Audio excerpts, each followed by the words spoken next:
corporation. It just means it's not the personal kind of podcast or a hobby podcast. So the idea, it could be a nonprofit organization. I know Wayne does a lot of that kind of work. So the idea was to share some ideas, some best practices, maybe some problems that you've had, and maybe we could just help each other. And then something that would come out of this half hour would be just you gain a little bit of knowledge that you might not have had before. I'm Donna Papacosta, in case you don't know, and I do a lot of work with companies for podcasts for either internal communications or external for marketing and PR. And I know there are some of you here who are involved in that kind of work too. So just what was your concern to come here? I mean, there must be someone who has some burning desire. Is there some particular area that you're really interested in knowing more about for corporate? Anybody? Yeah? I'm here from a couple of angles. I'm doing some work with a company, a fair trade organic cocoa and chocolate company in Ottawa, and just explore with them what they might do in terms of social media. And I know they decided not to blog because it was too much work. They're just so busy just getting that chocolate out the door. So I wasn't going to recommend a podcast. I'd be curious to hear if folks who have experience might have a different view on that. And then just myself, I'm curious to get into just to explore the idea of getting into corporate podcasting in general.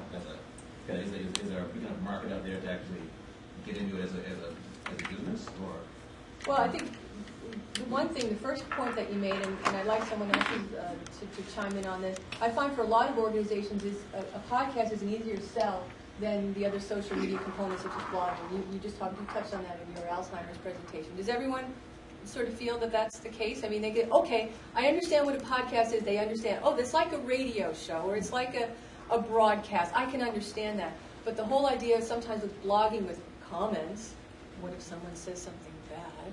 You know, there's a different take on that. So but the second thing you said was as a business. So there's two things I think. If you're looking at, some people want to do a podcast as a revenue generator, like their business is the podcast. That's a little different. What the idea that I came in here with was we're using a podcast either to facilitate communications inside an organization or to get the organization's message out there. So it's not necessarily something that I want to make money with my podcast, like it's, you know, I'm going to sell ads or something. Okay, is that what you were talking about? No, I'm actually talking about getting into, I guess, doing what you're doing podcasts for organizations. Right. And so, yeah, exactly. Yeah, right. Okay. But it's, you know, I found to talk about easy sells. It's an easier sell to sell it that way as a turnkey solution, right? To go in and say, if you go to an organization and say, hey, it's really easy, you just have to set up Audacity and get a microphone and bring somebody into a room and do a bunch of interview questions and talk to them and produce it and put it in a layman coder and put it through blah, blah, blah. No. If you say, I can do this for you, here's how much it's going to cost, and this is what it's going to do for you, thank you very much. Right? You have to sort of have that in place beforehand, because one of the things I always find is managing what they want to do. They often want to do so complicated that they can do 2 or 3, and they'll never want to touch it again because you'll never get those people sort of in the same room trying to do the same production. You know, it's especially with video podcasting, where you've got to get, you know, the footage, you've got to get people in there. You know, you don't just want talking heads, so you almost have to sort of start off with something simple like that, where you say, okay, look, you know, I'll do it for you, but here's what we need. I'm looking at it more. I'm from a small town, and my interest is in helping communities develop in sustainable ways, and that includes environment, community economic development, health, basic quality of life issues. So, and presently I have a small community radio show, but the footprint's very small, but the content is very universal. So I'm looking at ways of being able to use this more from a non-profit type of sharing NGO way of helping people with to educate people so that it's more common when they're thinking about sustainable communities. what does that mean? And it's huge. Well, you were lucky because we have Victoria Finner here, and she's done a lot of work in that area. Oh, Yeah, great. yeah. Which community radio station are you at? I'm with the town of Erin. Oh, yeah, you're the Erin folks. Yeah, yeah. I'm My the- former partner did some consulting with you guys to help get the station going. Oh, that's great. Yeah. So anyway, what's Well, and I'm also, I just want Uh-huh. to add another caveat Uh-huh. to that. I'm also a trained public engagement facilitator, Uh-huh. so I'm helping small nonprofits with their strat planning and all that kind of thing. Mhm. So there's a whole bunch of angles I'm going to deal with that. Yeah. Go ahead. Well, community development and media are two areas that that's where my heart is. And using community radio is like, it's really funny because a lot of the stuff that we're doing with the internet now, not just in terms of podcasts and video casts and that kind of thing, citizen media in general. Yep. I was doing that in the early 80s, so were thousands of other people across North America, but we were calling it community radio. Right. And we were calling it fanzines, and we were calling, so a lot of the same skills, come into play. So it's just new technology adapted to an old concept. But what I find really, really exciting about internet from a radio perspective is we can use the internet to make what we do at our radio station that much more relevant to that many more people. Right. And it's like we're no longer bound by the transmitter Right. and the time that we're on the air, but we still have production facilities. We still have a production community that we're working with. And it's like the internet just gives it a whole new life, which is really exciting. Yeah, now the difficulty that we have with Erin Radio is we've only been up a year and we've got streaming, but it's only for 23 people because they get it for free. Right. And I don't quite understand that. And I'm thinking, well, surely to God, there's got to be another way we can podcast stuff and just kind of take it out of that. Well, what you could do is, depending on your server space, you could be archiving bits from, like what I do, for example, when I'm working on a radio series, I do it for the radio station and I also send it out over the internet.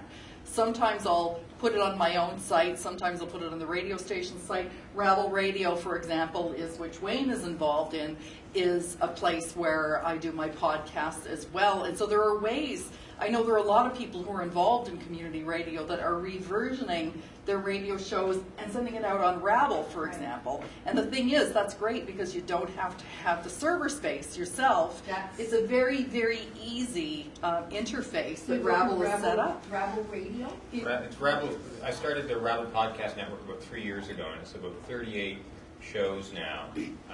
Many of them, not many of them, some of them, community like Red Eye Radio, or the BC, CKUT, Yes. and others. So they're repurposing some of their shows as podcasts, and we do all the RSS feed work. We host it. It's great. So it's really simple. Mm-hmm. I was going to say about corporate podcasting and the complexity or ease of it is one of the things that I find it really useful to talk to organizations about is, and my background is print journalism years ago, and it was certainly true back then, is one of the difference between journalists and non-journalists is people have great stories. Often the problem is they don't know they have great stories. They just think they're having normal lives, right? Yeah. And so organizations, when they think about podcasts, they think way more complicated than they have to. Because in the case of Coco Camino, what you're working for, if I was doing a podcast there, I would say, let's talk to Jim in shipping, right? Like, what's it like working here to be surrounded by all this friggin' chocolate all day, right? Like, That's great. And then move through the whole process and say, okay, how does it come in? Because most people, think, well, that's the most boring thing in the world. Well, not if you don't know. Yeah. Then it becomes really interesting, and people really buy into the product and think, now I understand that more, right? So when I was at the Real News, one of the things I did was a podcast where I just talked to everybody in the office and said, what do you do here? Why did you come here? Like, what brought you here? You could have made lots of choices. Like, why did you make this choice? Right? What did you do before that? You grew up in Bangladesh. What was that like? Right? And if you talked internally and said, we want to do a podcast, it wouldn't occur to them to do it that way because they think that's the most dull thing in the world because they come in every day and do it. Right? No, I think that's a really good suggestion, especially because always choosing things that are appropriate to the organization and its culture and its objectives. And with Coco Camino, it's a co-op, right? And the chocolate is really a vehicle to sell the fair trade message, right? So if that their very organization and the people there would resonate with people they're trying to reach with that message. So I think that's a good point. Yeah, no, that's a really good point that Wayne brought up about the storytelling and the real people. I mean, if anyone is familiar with the podcast that Starbucks started a while ago, a long time ago, and it's defunct, it was corporate, it was scripted, it was slick. It was boring. It was boring. Now, again, if they had talked to people, customers maybe, or the people that work there or whatever, it find the stories that were there. And that's true whether it's nonprofit, corporate, any kind of audio or video podcast. If there's no story there, then there's nothing. And with corporate, I think that you're more likely to fall into that negative space of making it too slick and making it scripted and corporate because we're a corporation. But there are people in that organization, you have to remember that. And one of the, sorry. I was just going to say, so just hitting on that then, if you did podcasts of just regular people giving testimonials, that would be very powerful. Yeah, yeah. Adding on something like that. As long as you get to the fundamental emotional impact of the story, right? Because if It has to be real. yeah, it has to be real, and it has to, they have to have some sort of, just to use the corporate thing, they have to have some skin in the game, right? They have to have, if you're telling your story, there needs to be something potentially lost, right? For a good story, often in a good story. The other thing I was going to mention in terms of slickness and in terms of getting real stuff, there's a real interesting dichotomy that I've noticed that, and this comes out of, I just used to do a lot of usability work for websites. And one of the truisms of usability is that if you want to get honest feedback about a website, you never go in slick, right? You want to have all your stuff on shitty-looking Post-it notes on a wall so people can move them around easily, because if you make it too good-looking, they'll say, well, geez, I really want to touch this because it looks so nice, and you've spent a lot of time on it, and the guys will be pissed off at me, right? But if you just make it real easy for them to change, it's simple. So sometimes I've found if you make your recording setup look bush, it's better, because people will be more casual about it. Right. But on the other end, I've also found sometimes, and the H2, the recorder that a lot of us are using now, is a good example of this. If one of the nice things about it is that you can do surround sound, right? And I've found it lately that if you actually put that between you and the other person, they'll think, holy shit, I'm on the CBC. Right? And so it actually works better. So it depends on your audience and who you're talking to. But you sort of have to gauge that. And you have to be willing to ask people to do it again. Like the very first podcast I did for the Alzheimer's Society, Talk for Memories podcast, the first guy I interviewed was wooden as a popsicle stick, right? It was just a terrible interview. And so we went through the interview, and it was about a half hour long, and I said, at the end of it, I said, you know what? Let's do this all again. And we started again, and we did it 3 times until he finally got all the baggage and all the stuff that he thought he was supposed to say out, and actually started telling the truth about his life. Can I just respond to that, Wayne? It's interesting because you'll find that different people have different ways of doing it. And usually what I find is, it's happened every now and again, it will happen to you too. You go out to do an interview, and for whatever reason you push the wrong button, it's gone. And what I find is the second interview is always a lot more concise, it's always a lot tighter and everything, and it's good for that perspective because you don't have to edit so much. But it's like sometimes the first off the cuff is better. And what I do sometimes is I usually I set aside longer blocks of time. Like I prefer interviews that last between 20 minutes and half an hour.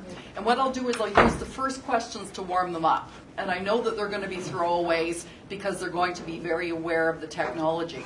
But I find that once you get into it, then it's like you start engaging as real people. And so, but everybody has their different way of doing it. But that's the one that works for me, is to just realize that your middle stuff is going to be your best stuff. And then you have you may end up getting to the age of spending hours editing on Audacity too. Yeah, I mean it depends. I mean sometimes because of the types of stuff that I do, I like getting more rather than not enough. But I can hear when the clips are coming in. Okay, that is the promo clip. And it's just like you just get used to hearing it after a while. And then if you just go, okay, what do I remember about that interview, and go to those places and forget about everything else, Right. you'll get your best stuff. Okay. Yeah, and the problem with interviewing people who have probably never been interviewed before, as opposed to interviewing politicians or whatever, is they don't speak in cohesive sentences. They don't have, sound bites. They just talk like normal people, and so sometimes they'll and a lot, and so you have to plan on a lot of post-production. But as Victoria said, you can, I'll give you an example. That one of the other Talk for Memories podcasts, I was talking to this guy about his dad who has Alzheimer's, and he was very stiff and very formal in the interview and very guarded. And then about halfway through, he started talking about his father, and he said, my dad never really was very emotional. He didn't really share with us very much. He didn't really tell us what was going on in his head, right?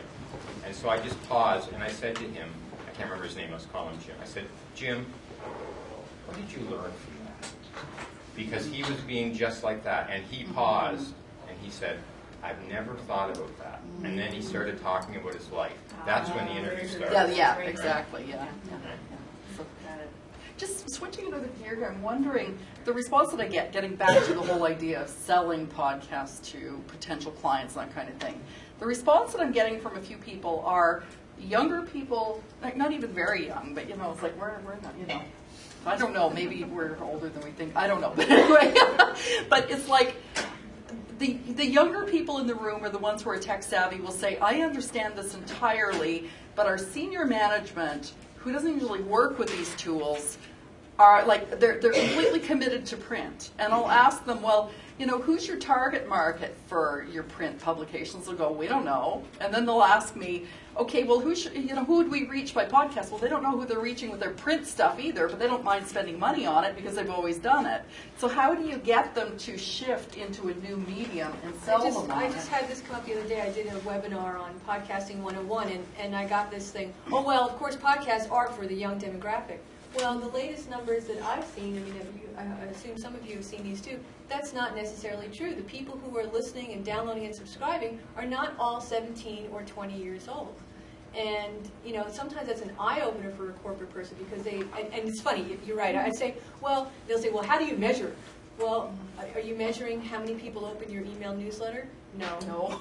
But we're really worried about how many people. Yeah, really. No, I digress. But, so, anyway, I don't want to go off on that hobby horse there, but... In terms of stats... Sorry, I just wanted to just pick up on one quick thing there, because it came up in the other seminars that I was just at on video podcasting, is one of the things that's really tricky about selling podcasts is the thing that differentiates podcasts from everything else is the thing you shouldn't sell, which is a subscription.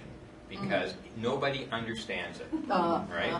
Like if you try to go in and say, hey, this is just like radio, except you can subscribe to an RSS feed and then it comes into your feed or iTunes and other. You lost them, yeah. It's radio. Yeah. Like radio on the internet, thanks a lot. Yeah. Right? Don, a question. You mentioned some new stats. Any recent reports that you can highlight or put Don't some you read links my to? blogs? I do. Actually, there was something recently. Actually, the numbers were from late 2006, I think, early 2007. Are you talking about the marketing? It was in eMarketer last week or so. But, I keep seeing, and I'm not even sure who to trust because sometimes they are in conflict, but I do overall see the trend that it's not just kids listening to podcasts. In fact, I have 2 teenagers who do not listen, don't even care about what a podcast is. I think some of them don't have the 10-minute attention span for a podcast. But so that's not true, and that is something that you have to debunk if you're in an organization or if you're a consultant on the outside trying to help them with their communications, because that's a roadblock. They think, I need an iPod, I don't have an iPod, and I'm too old. Both of which, of course, are wrong. And I like your point about the RSS and subscription, because if they've never experienced a podcast, that's too much of a hurdle to have to go over in the beginning. So why do a podcast? What are your main points when you try to sell it to the corporate environment? Well, for me, it's another channel to reach people. It's a way to reach people who are auditory. And for a lot of clients, though, what they're concerned about is, are my competitors doing it? So sometimes it's for the wrong reason. They don't even know what they want to do. We have to have a podcast, we don't even know what it is. But I would like to hear from other people what they think. I mean, how do you sell the value of the podcast? Because I know how I do it. I want to know how you do it. Virgil. Well, I haven't had a lot of clients, so to speak, buy into it or understand it fully. But if the podcast contains what I consider evergreen content, so it's content that isn't time or date or situation specific, but it's content that's discoverable on the net, that generally I've led with that objective. Let's make this whatever, the authoritative information on this topic. Generally, if it makes sense with their plan, with their corporate marketing plan, they want to be a part of it. They want to at least do a body of work. Like I'll try and sell them on 6 podcasts or 4 podcasts. Exactly. And say, let's say, like Mark Quayle, who's a lawyer, do 3 or 4 podcasts just on what it takes to be a music artist doing a concert. He did 3 episodes. He put it online. He did it like 2 years ago. Any single person who makes electronic music and somehow discovers his podcast, listens to it, and some of them email him, and he gets business out of it. Yeah. No, and that's a really good point. I say this to people all the time. They go, well, we're not ready to commit to a weekly podcast. I said, good. You do 6, and say it's a limited series. You know that this is a pilot project, but you don't have to tell the world it's a pilot project. You're telling the world, we're doing a limited series of 6 podcasts on financial planning or whatever it is, community radio, whatever the subject is. So you just sort of dip your toe in and get used to it. I don't say do 2 because that you can't really learn from that. But the limited series is a great way to do it. And well, you did a limited one with the Alzheimer's guys, right? Yeah, and also another one that was a really interesting one to do because it was such a weird demographic is I did it was called Radio Fireball, which was a series of 6 podcasts from McMaster University. And the weird thing about it was really an interesting problem, and if you're in the post-secondary education industry, you'll know this, but if you don't, it's kind of a weird thing. In engineering particularly, and this was designed for engineering, there's a period from June to September where the best students are hit on by the best universities, and they want the best students because they're going to get the best graduates, blah, blah, blah, right? So if you're a really good engineering student, you'll get hit on by McMaster and U of T and Waterloo and whoever. So you can choose, right? So you've got that window from June to September to keep them interested in your university and to show them that you're innovative and stuff. So that's what I did with McMaster and say, you can do a podcast for those months, one every month, that talks about the engineering program, interviewing graduate students, talk about Westdale, talk about Hamilton, how cool it is here, talk to some profs, blah, blah, blah, blah, blah. And they loved that because it differentiated them, because they were all about innovation. So they can say, hey, we're kind of innovative. And the other thing that's really important there is you need a reason to be in touch with the students for that 6-month period. You just can't just keep bugging them saying, hey, remember us, hey, we're here, like a dog trying to go out, right? But, you want to have a reason. And this podcast gave them a reason to say, hey, there's a new episode of the podcast. This time we talked to this guy in nanotechnology. It's kind of cool. Check it out. Right? Keeps up the profile. Anybody else, Rob? Well, speaking not as a creator of podcasts, but as a consumer of them, this will maybe give you an idea of how to pitch your clients. Is when I subscribe to a corporate podcast, it's because I'm time poor. I don't have the time to sit and pore over their website and consume all the information. I subscribe to the IBM, I don't know if everyone knows the IBM podcast, the Future of, and that was done by their investor relations department, and it was RSP time a couple years ago, and I just wanted to get some information on a couple of companies, deciding whether to invest in them or not. And this was a great way for me to get information on IBM while I was doing my commutes or washing the dishes or shoveling snow off of the driveway. And I find that everybody is just so time-starved. And podcasting is something, unlike almost all of the other digital media, this is something that you can do while you do other things.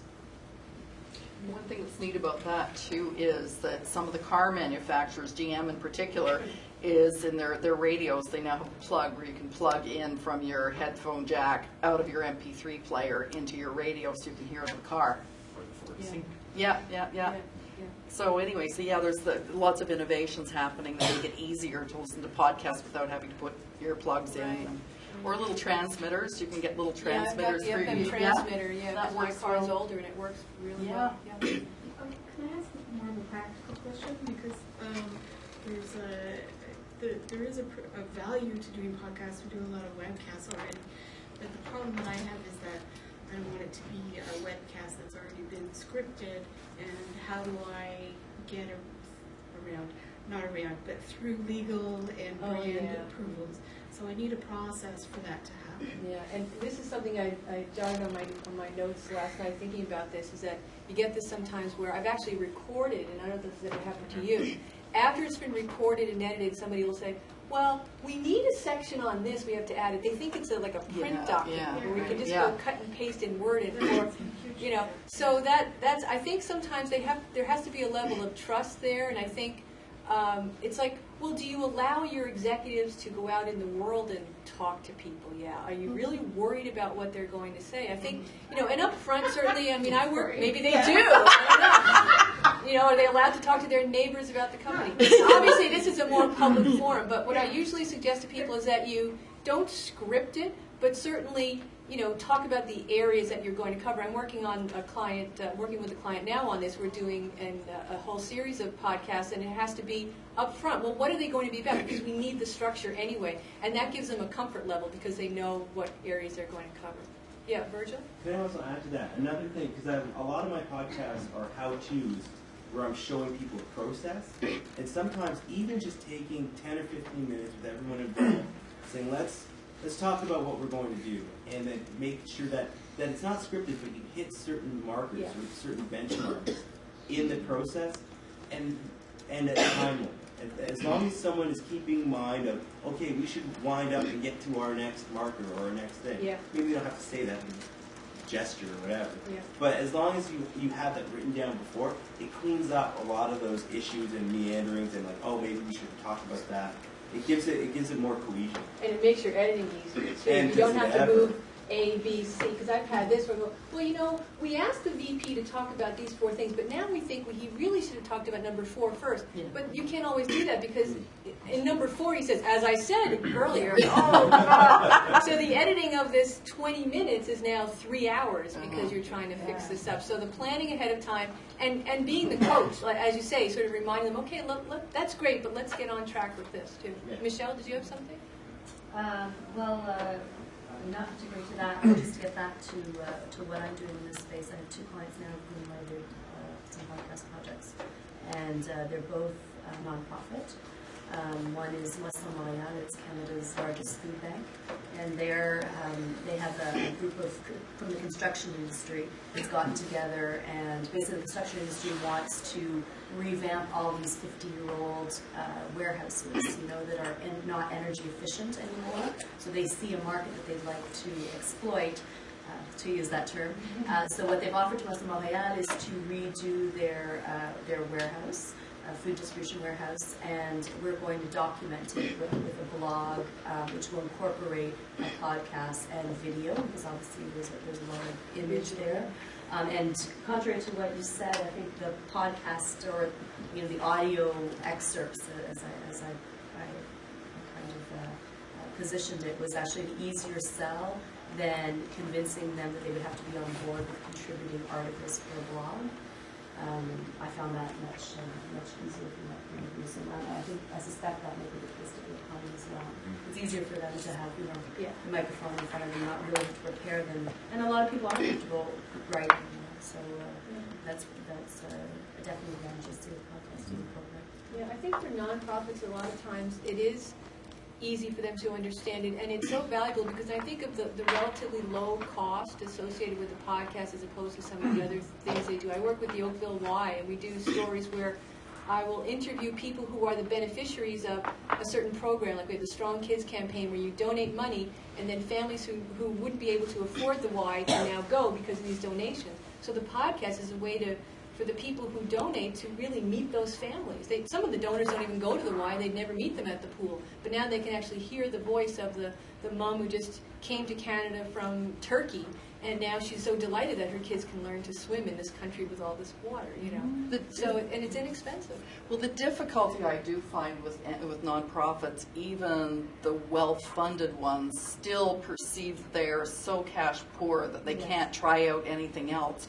And I'm wondering, especially like the client that I was talking about that said we can't convince our senior management to do this. It's also, it's you know, a slightly wealthier, more well-heeled NGO, but it's the same kind of attitude. And it's like, how do we break through that when it's perceived that we haven't had to spend money on this before, so we don't want to spend money on it now? I mean, how do you work with that with your clients who are, you know, nonprofits, who you really want to work with them because it's a great social message and you know that this will be really valuable for them, but they just go, oh my God, we can't spend any money. And that's the story of every nonprofit in Canada. I want to say, and it relates to comments that you all made earlier, is that if you want to approach a client and propose podcasting as a communication solution, you have to remember first that it is a communication solution, not a technology solution. I think too often we arm ourselves with the newest knowledge and are compelled to bludgeon the client into believing that this is their savior. You know, I go back to Wayne's point about storytelling. But really, the service that you're providing is telling a company's or an organization, it doesn't have to be specifically a commercial undertaking. Right. But that you're telling their story, their products, their services, their people, their customers.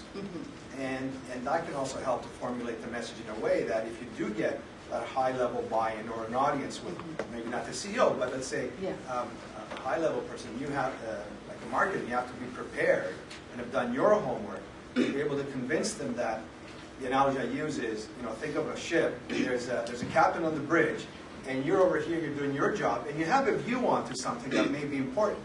But you have to express it in such a way that the captain can correlate it against everything else that captain has to assimilate.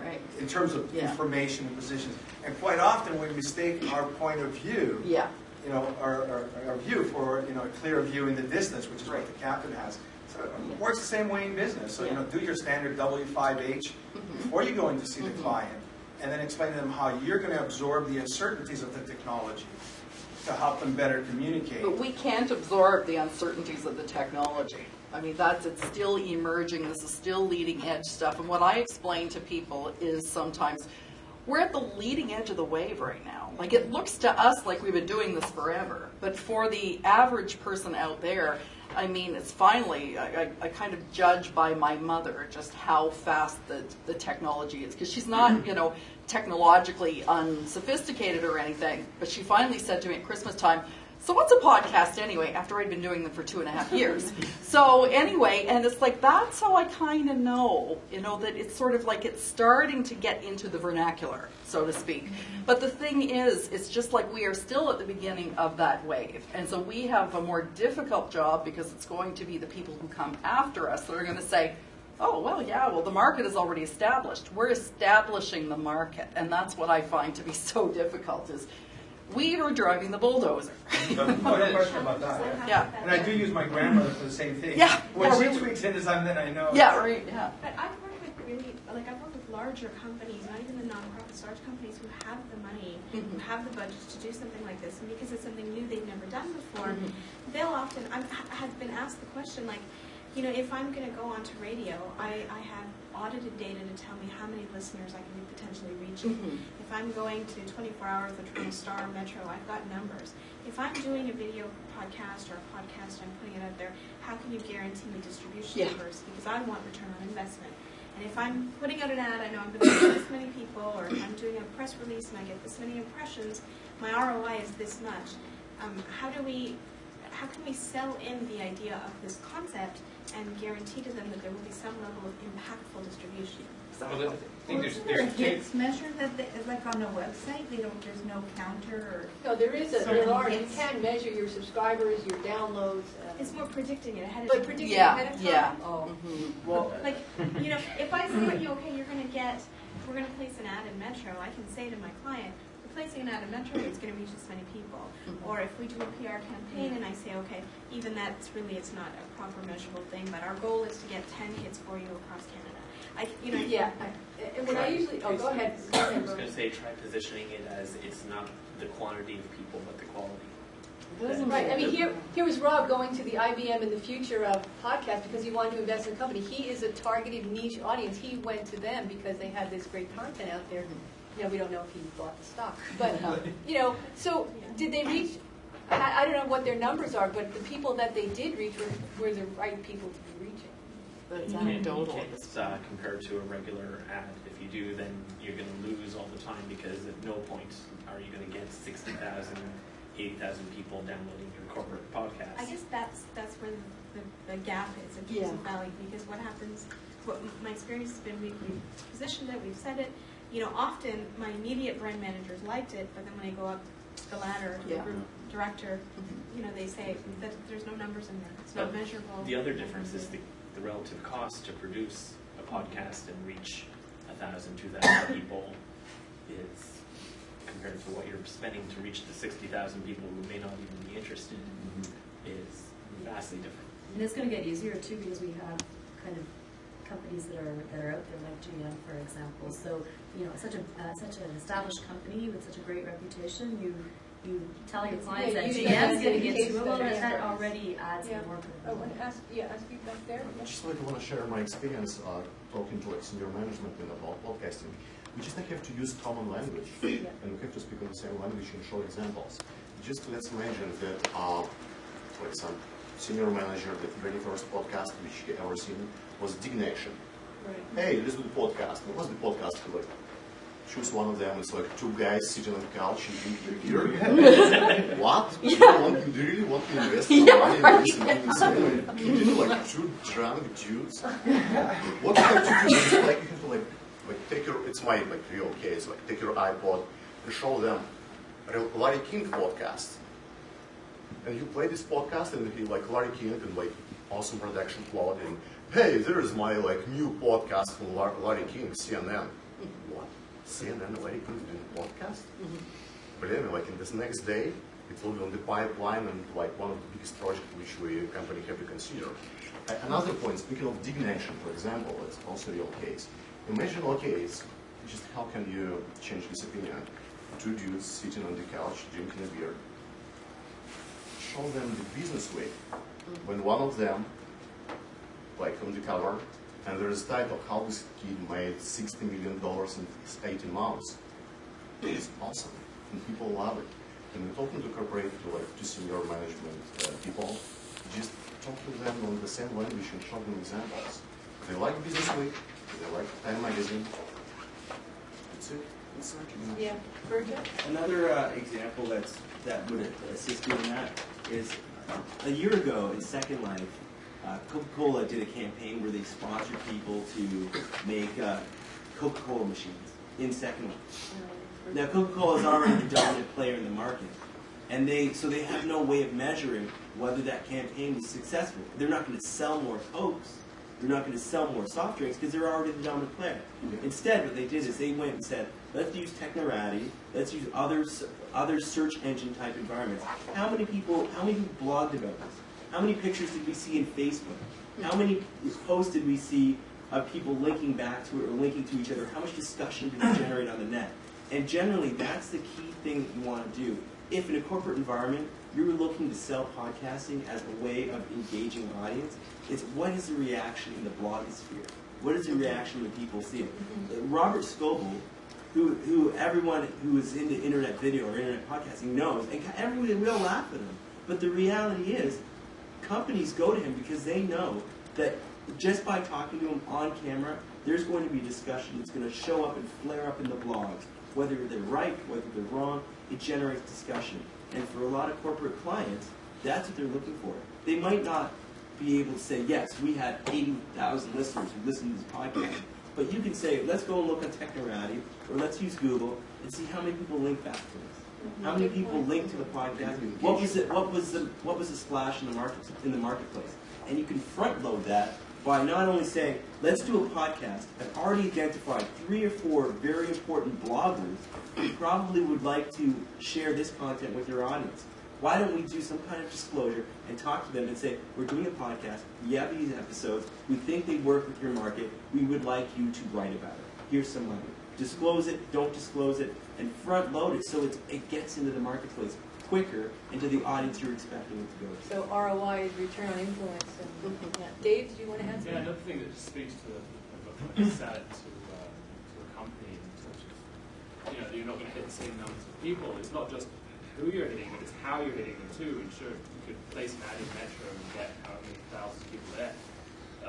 You might get them scanning over your article, but at the end of the day, with that, with TV advertising, whatever, you're interrupting them. Whereas with a podcast, these are people who are searching out your content. These are you get, I don't know, 500, however many people subscribe to it. These are people who have searched out what you're producing, and it's not just they're searching it out, but they're also people who are going to search out that content.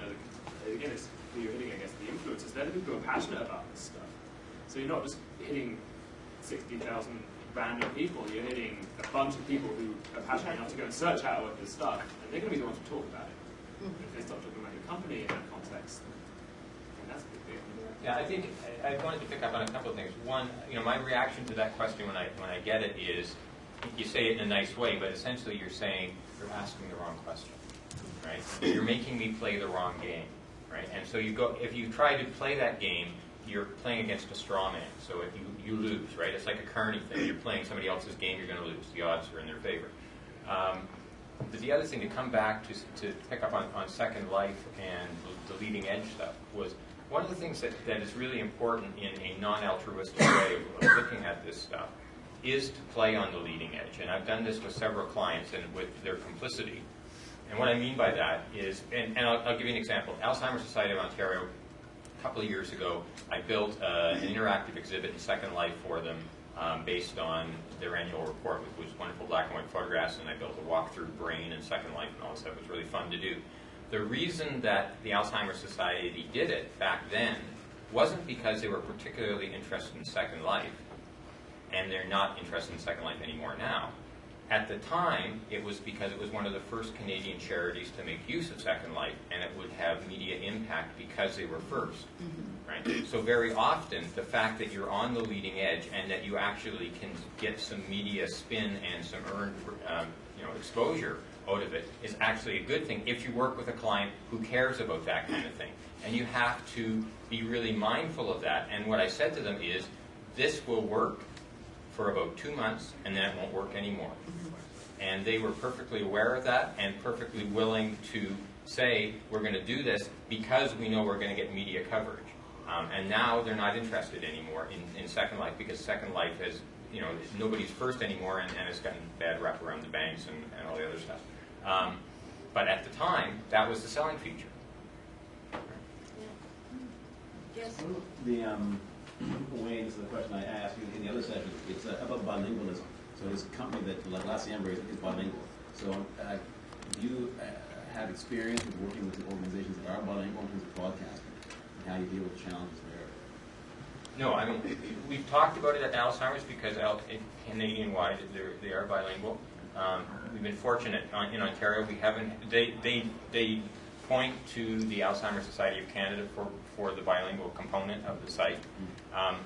When I've talked to the Alzheimer's Society of Hamilton Halton for doing the podcast I was talking about in the other section of common loss about dementia and different ethnic groups, we've talked about using translation and multiple track in QuickTime to do that and bring somebody in from the Vietnamese community to underlay that. And we also, at the beginning and the end of each of those podcasts, I ask the Spanish community or Chinese community to say something, the person from that, to say something in Chinese at the beginning and end of the podcast. That is sort of the core messages, but the main podcast is in English. Anyone else have any experience with bilingual podcasts? Yes, did you have a question? No, I was going to ask that. I do ethnic podcasting, and I found that I'm one of the very few in Toronto doing that.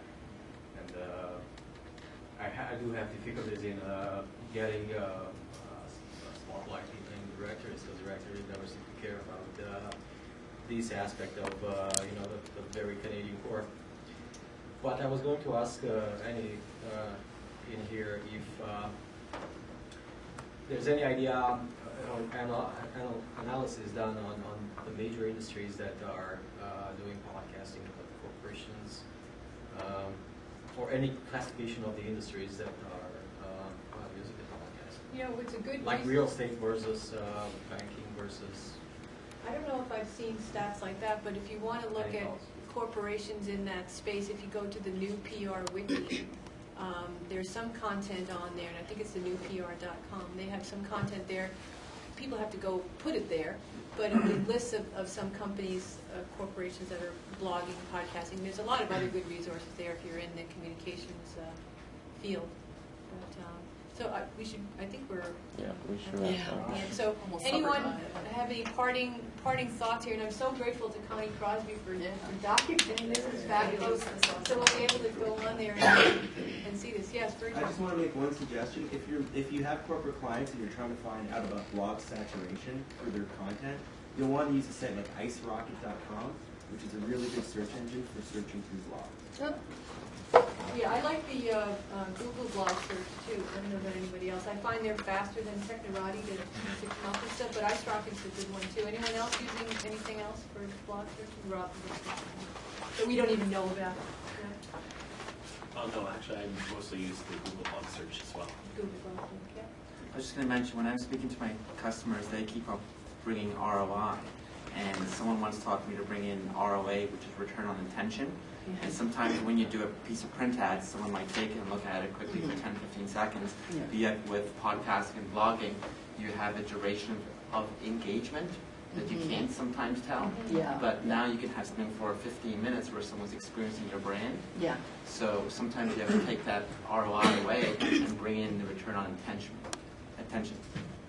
I mean, that I think is the flaw of all of the measurement systems. Like, I come out of a broadcast background, and the whole BBM kind of thing where you write down that you listen between 9 and 11 in the morning to a certain station. Well, it doesn't say whether you're paying any attention or whether you had it on when you're in the shower and not even listening, or whether it's like one of the things in participatory media and sort of like media for, democracy and that kind of thing, is that the new buzzword is, how do we then evaluate the impact of our work? And that's going to be a big, big, big one, because it's like, in a village in Africa, for example, you can send out, people to do radio stories and send them out on their little teeny radio stations and everything. But how do we know that it really, really improved their farming practices or cut back on the spread of HIV and that kind of thing? And that's going to be a whole new area now that's just starting to be insisted upon by funders is,